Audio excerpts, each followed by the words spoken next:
Hi friends, I'm here with another story for Black History Month. This book is called Up the Learning Tree, and it's written by Marcia Vaughn and illustrated by Derek Blanks. My name's Henry Bell. Never been to school myself. Book learning's not allowed for slaves. Master Grismore says he'll take an axe to the finger of any slave who touches a book. I'm too busy working in the yard and helping in the fields to give learning much thought till the morning mistress calls me into the big house.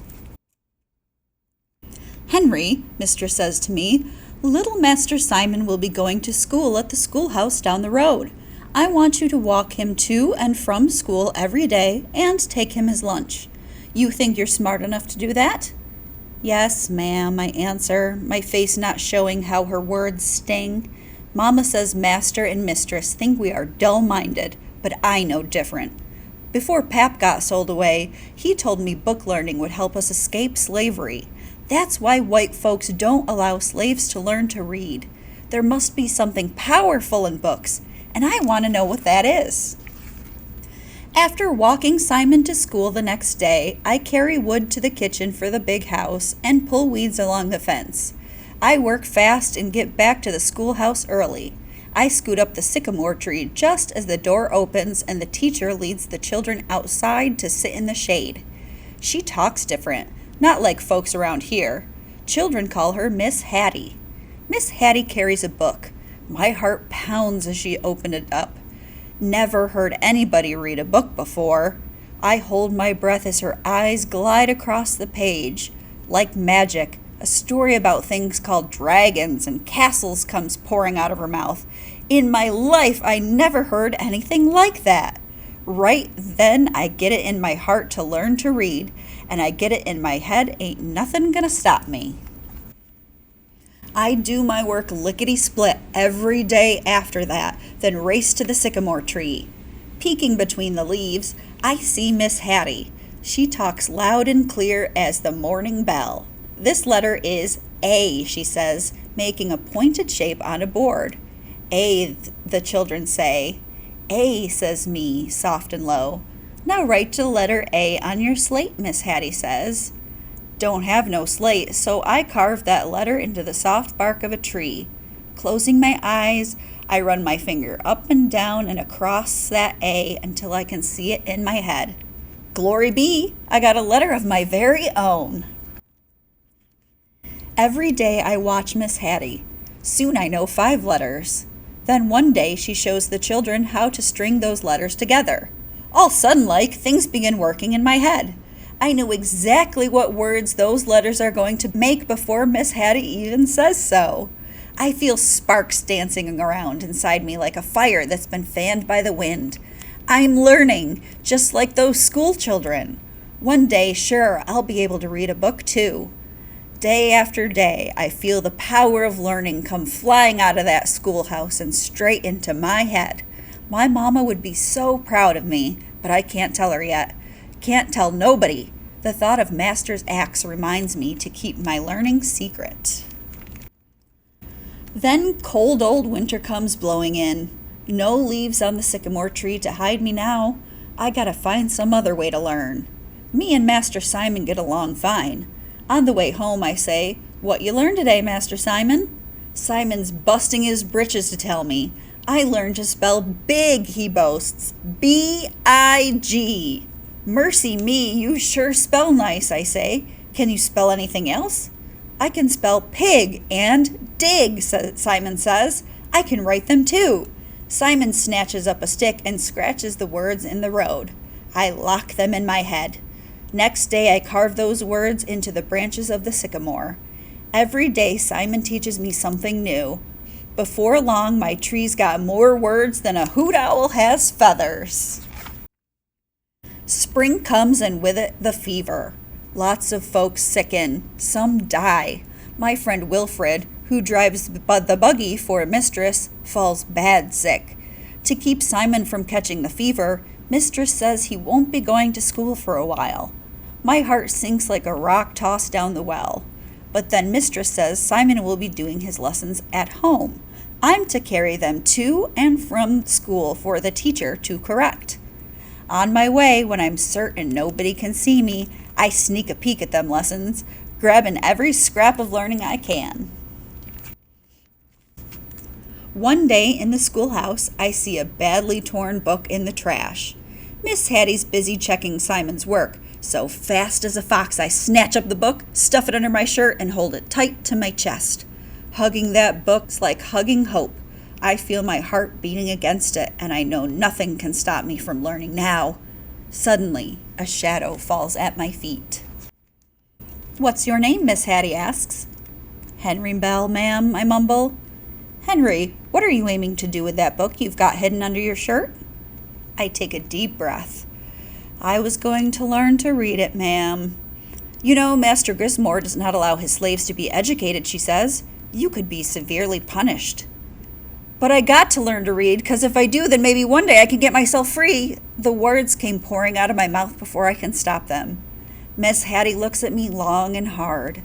"Henry," she says, "I don't believe in slavery or in keeping people ignorant.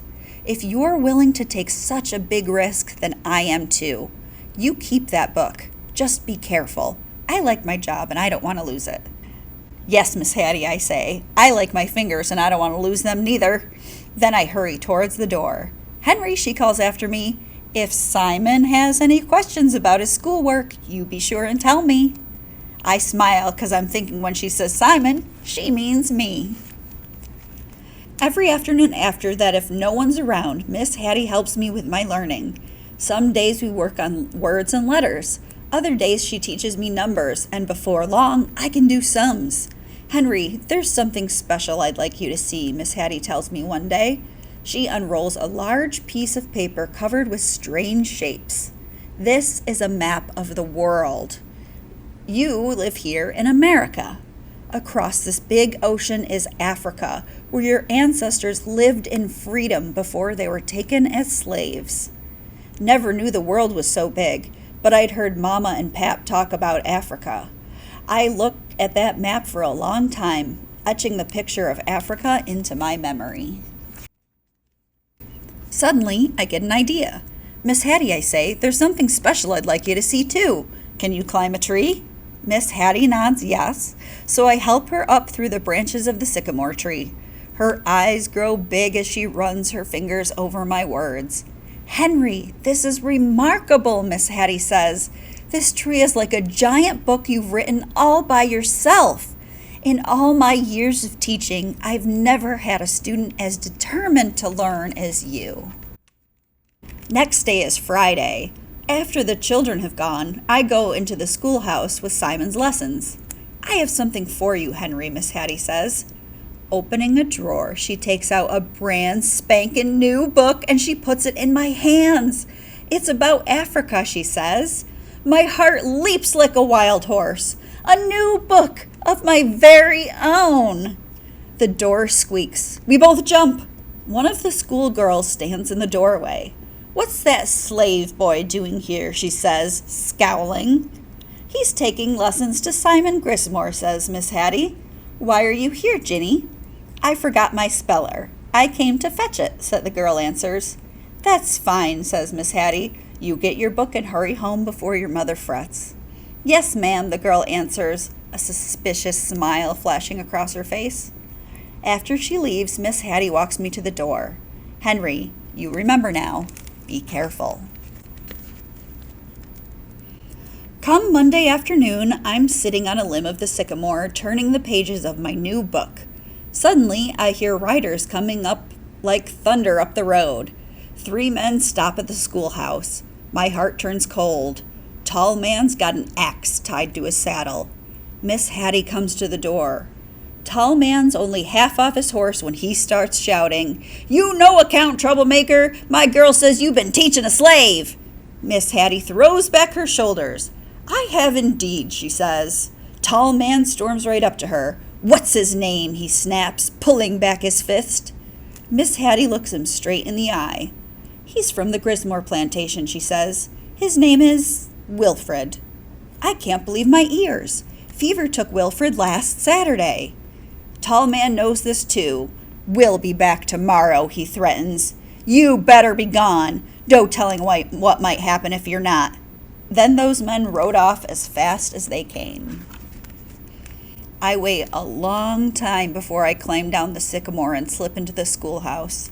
Miss Hattie's taking things out of her desk. "You gotta go?" I ask, even though I already know the answer. "Yes, Henry, I do." "Why'd you teach me, Miss Hattie?" I ask. "Why'd you teach a slave like me?" "Henry, you know I believe everyone has a right to learn. Your body may be bound by slavery, but your mind is free. Someday, I hope you'll be free to learn whatever your heart desires." Deep down, I'm hoping the same thing. "I'm going to keep on learning, Miss Hattie," I say. "I can do it. I know I can."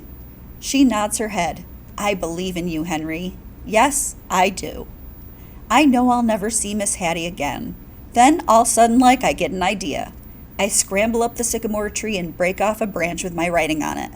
"This is for you, Miss Hattie," I say, holding out the branch, "so as you won't forget me." She runs her fingers over the letters and hugs me tight. "Henry, as long as I live, I will never forget you." And I keep my word to Miss Hattie. I keep learning every chance I get. My name's Henry Bell, and I got it in my heart to learn, and I got it in my head that ain't nothing going to stop me. And that's the end of the book. Thanks for joining me, friends. That was Up the Learning Tree.